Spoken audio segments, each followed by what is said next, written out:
Okay, so now I'm at the sewing machine and I'm getting ready to sew the holes closed on the inside hearts to keep the rice and the chocolate mint in there.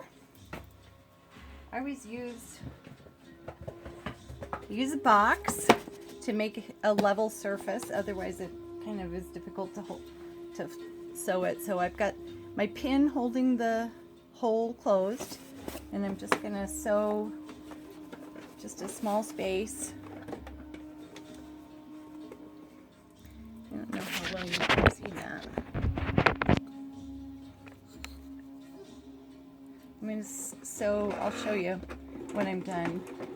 Basically, you just start and back up the stitches to make sure you have a really secure beginning to the sewing up the hole. Sew as closely to the edge as you can for the entirety of the hole, and then back up your stitches again at the end.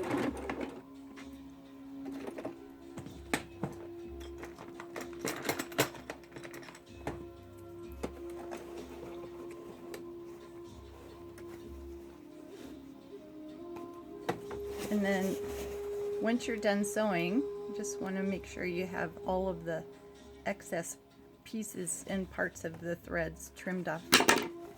And there's the end. And there's the heart. That's the inside heart is ready to go.